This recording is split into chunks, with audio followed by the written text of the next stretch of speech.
Welcome back, beautiful tri-state area. You're listening to a moment of Zen right here on 710 WOR, the voice of New York iHeartRadio. I'm your host, Zen Sams. Up in just a few minutes in our Millennial Mom segment brought to you by OGPay.com. Today we're featuring Shai Albrecht, an American fitness trainer and influencer sharing the nuances of Jewish life, all while speaking up for women in Jewish law. She joins me today to chat about the ongoing Palestinian-Israeli crisis, what it was like getting unexpectedly stuck in Israel with her two kids and husband as the war was unfolding, and demystify the stigmas surrounding Jewish traditions. Now, a little backstory: the Hamas terrorist attack on Israel, October 7th, comes amidst the backdrop of a long standing history of conflict over land and independence that has plagued the region.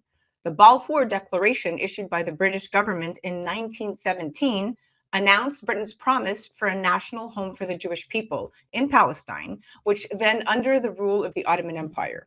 The promise appeased the Zionist movement, who believe in a Jewish right to the land of Jerusalem, or Zion. Following the end of World War I, the region of Palestine was conceded by the Ottoman Empire and was placed under the rule of the British via mandate from the League of Nations. The mandate was criticized for not taking into account the wants and needs of the Palestinians who resided in the land and wanted independence. Palestinians refused to recognize the resolution. A violent conflict between two groups continued. Today, Israel and Hamas are at war after the Palestinian militant group launched surprise cross-border raids from Gaza, killing more than 2,000 people and taking hostages. In response, Israel has been pounding the territory, strikes with Palestinian authorities saying they've left thousands upon thousands dead. Many in already cramped and impoverished territory are in dire need of aid currently. There are fears this crisis will eventually escalate, drawing in Israel's neighbors. Here to chat more is my expert at hand. Welcoming now to the show is the incredible Shai Albrecht. Welcome to the show, superstar. Thank you so much for having me on your show. So excited that I can chat with you. You are an expert in Jewish law. You communicate with your community. You debunk myths. You're on the front lines, literally ended up on the front line. Can you share with us let's start, how you got started as a fitness trainer and influencer while also focusing on advocating for women in Jewish law, and what inspired you to combine these interests? And then we'll head back to how you got stuck in Israel. Yes. My fitness journey really began like many fitness journeys. I was in middle school. I was devastated about how my body looked. And I started to, I realized that it was my responsibility on, how I move, how I eat, which is going to define how my body looks and feels. And that's how my fitness journey began. And I have been spreading the light of health and wellness to everybody that I know. And funny enough, I started speaking about Jewish law because there was a video that my husband and I did together. And my husband is also an Orthodox Jew, so he wears a kippah. And when I train, I always wear regular fitness clothing. And that video started to go viral. And I was like so surprised. I didn't really understand what happened. And I messaged somebody that had reshared my video and I said, "Excuse me, can you please explain why people are going crazy over this video?" And he was an Israeli man, and he said, "Oh, it's just so strange to see a Haredi Jew," and he was talking about my husband, "and like an unaffiliated woman together." And I was like, "Unaffiliated? What?" Like, I'm also Orthodox. And then that's when my eyes were open to this reality that if you don't look Orthodox, you just are not Orthodox. Wow, that is insane. That just Okay, so there you go, demystifying stigma number one. So, Yeah. you've been vocal about your experiences related to Jewish life and tradition. Can you tell us more about? We'll talk about the nuances per se you've encountered, separate to this one, in your journey, and how you've managed to demystify the stigma surrounding Jewish traditions. Yes. So people are obsessed with, in order to be an Orthodox Jew, you have to look a certain way. And the truth is that Orthodoxy or Judaism has almost nothing to do with what you look like. It's an ideology that teaches people how to live a healthy and beautiful life. And, I'll give you an example of, one of the mitzvot, which is like a Jewish commandment that we have, is Shabbat, which is a day of rest, 25 hours where we fully, we stop working. There's no electricity. We don't do anything. And the corresponding mental health benefit for Shabbat is that so many people are stuck in a reality where their production is who they are, right? I am Shai and I'm proud to be Shai because I'm a personal trainer. But God is saying, no, no, it's not your production that makes who you are. You have worth without your production.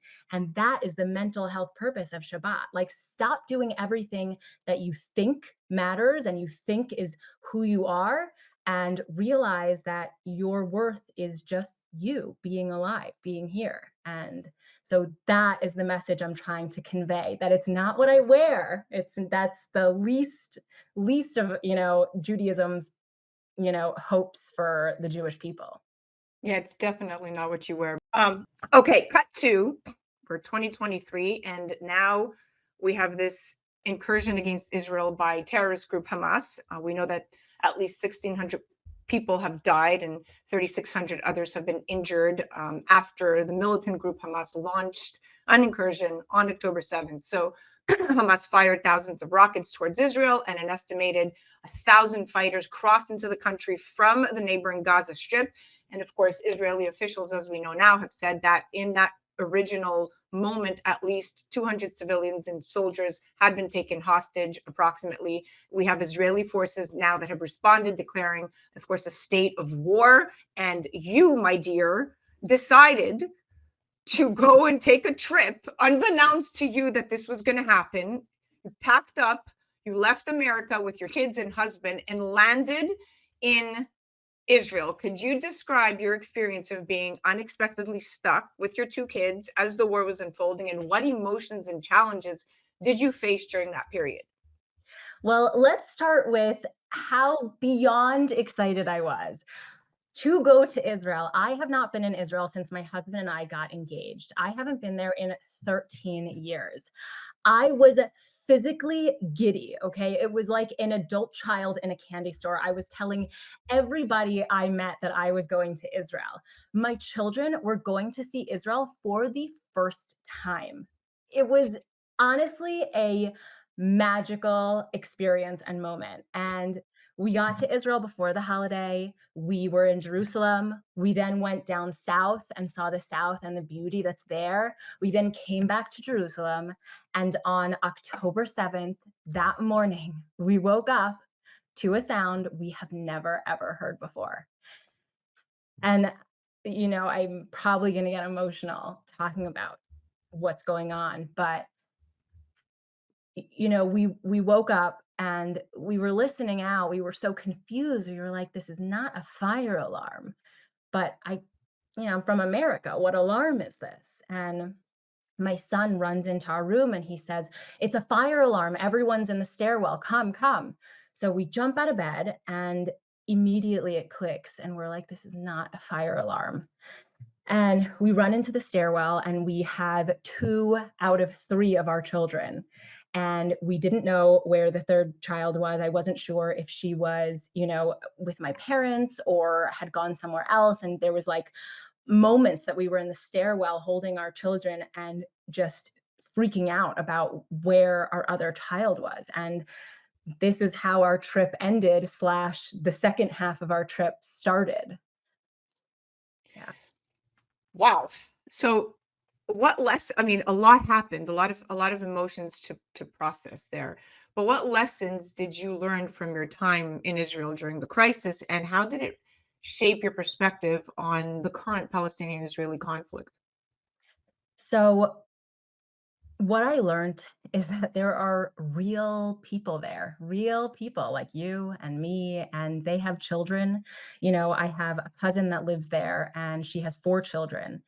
And she won't leave her apartment. She is so petrified. She doesn't want to go to the grocery store. She thinks that, a terrorist is going to come out of any, corner or a bush. And this is the way, almost 8 million Jews in Israel are feeling right now.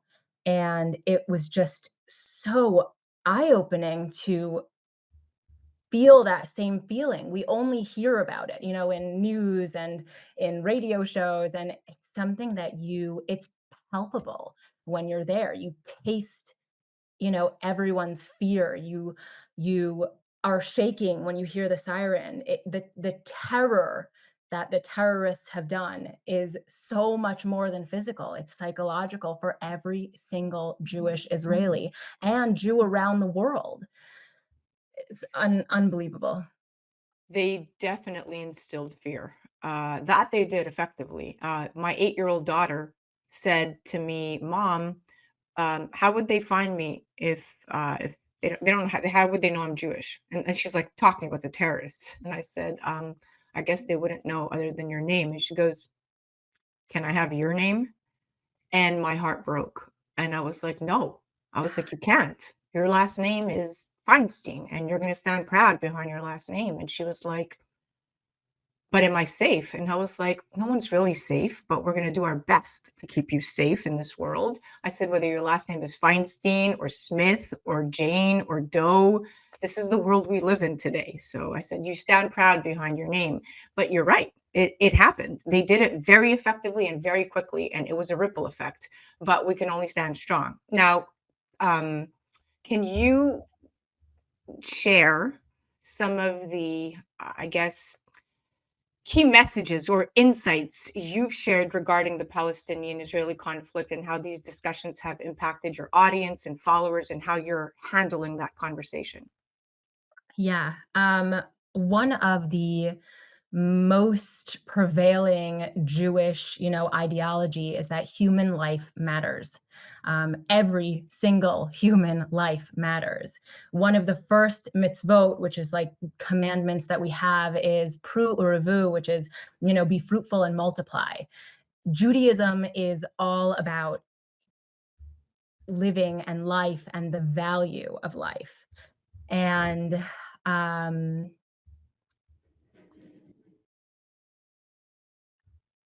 unfortunately, unfortunately, there is evil in this world, and they are really looking to do atrocious things, as we've seen in the past, in Nazi Germany. There is real illness that needs to be condemned. So, as an influencer, Shai, what responsibilities do you feel in terms of using your platform to address sensitive and complex topics like this conflict? How do you navigate the potential backlash and criticism? So I have to use my platform for good. I have to use my platform to inform the people around me, of what is really happening. I have to use my platform in expressing, that all humanity should condemn, the genocide of any people and every people. We are living in the 21st century. This should not be happening. This cannot be happening right now. And, I have a ton of support from my followers. And of course, there are always people that will slide into my DMs. And the truth is, my heart really goes out to those people because I'm going to make the assumption that they have been indoctrinated since childhood. I've seen some of these videos of, you know, uh, Hamas members going to little children and saying, who are we going to kill? The Jews. These are evil, awful people that have, done terrible things to us. And if that's the way I was raised, I would really hope that I could learn a little bit more and see a different side. But as most people do, they don't do that. And so my heart bleeds for them when they come at me and they say things that don't even make sense. There's no logic, there's no coherence. Um, I It's feel ignorance. It's ignorance. I'm going to shift gears a little bit to traditionally what your social media page is all about and how you became an influencer and how your videos have gone viral simply based on just who you are, what you teach. Now, backwards, extreme, judgmental, sexist. These words are often the ones that come to mind when people think of Orthodox Jews and Judaism. And scandals that reinforce these associations hit the papers often, and public opinion is at best uneducated about Orthodox Jews and Judaism, and at worst, intolerant of them and their philosophy. So, even more troubling, there's a sizable minority of people who were raised Orthodox but had bad experiences due to unhealthy upbringings and poor education, who just feel as negative as the criticism from without. What uh, in your perspective, this is your community, this is who you speak to. What is in the context of the ongoing crisis in the world? How do you balance your advocacy for Jewish women, for women in Jewish law per se, with your views on peace and conflict resolution with what's going on in the world today? Yeah. So I am a big believer in Judaism and the philosophy of Judaism, and not in the, I'd like to say, most insignificant part of Judaism, which is, what a woman wears, how a woman acts. I've spoken about Judaism really being an ideology of, a healthy lifestyle, how to live with purpose. And I would say the same thing for, the Palestinian people that are living in Gaza, and they're being ruled by Hamas, which, you know, it's a group that will murder you if you're gay. It's a group that will, put women in jail if they aren't covered up enough. It's a group that, teaches little children that murder is a positive thing. And if you die, like, you've done something great.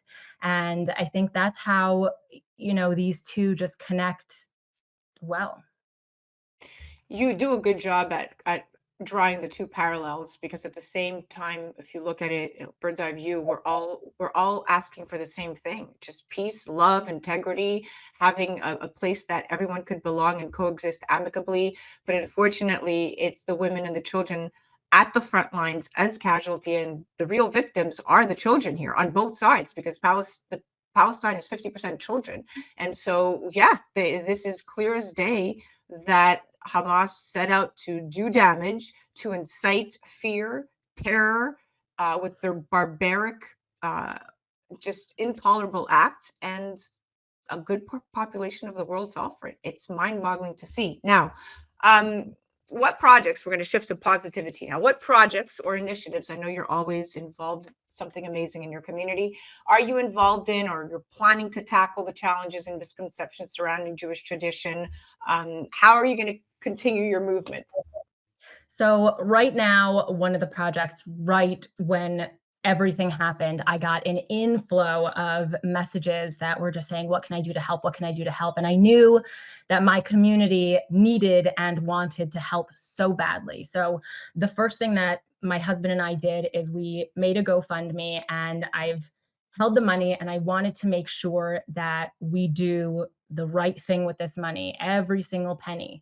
And we decided that the best place for the donations to go is going to be the rebuilding of the, moshavs and communities that have been absolutely destroyed by Hamas. And yeah, just awful, awful things, can parents losing children and people being taken hostage. And, we want to rebuild. We hope to, give them some relief from the atrocities. Well, we're going to direct as much attention to your page as possible. So on your social media handle at Shai Albrecht, that's where you have the GoFundMe link for donations. Yes. Okay, Yeah. well, we are definitely going to be sending lots of traffic your way, sharing that link. We're going to do our best to make sure that your voice is heard and not silenced, and you have a friend in us. It's so kind. Thank you. Really. Absolutely. Thank you so much for coming on. It was a pleasure chatting with you. Thank you so much for having me. Got it. That was our Millennial Mom segment brought to you by OGPay.com. That was the incredible Shai Albrecht. You can check her out directly on the gram at Shai Albrecht. I'll spell it out for you. SHAIALBRECHT. You're listening to A Moment of Zen right here on 710 WOR, the voice of New York iHeartRadio. We'll be right back after this. A Moment of Zen is brought to you by Caldwell Soames Incorporated, investing globally in transformative businesses like Original Digital Corporation, or ODC. ODC develops advanced consumer and commercial fintech solutions such as OGPay, which will transform the way you manage your money. From sending and receiving money globally for free, paying for goods and services in person and online, pay bills, buy and sell digital currencies, all while earning interest. OGPay is easy to set up, FDIC insured, and your information is secured. Check out OGPay.com.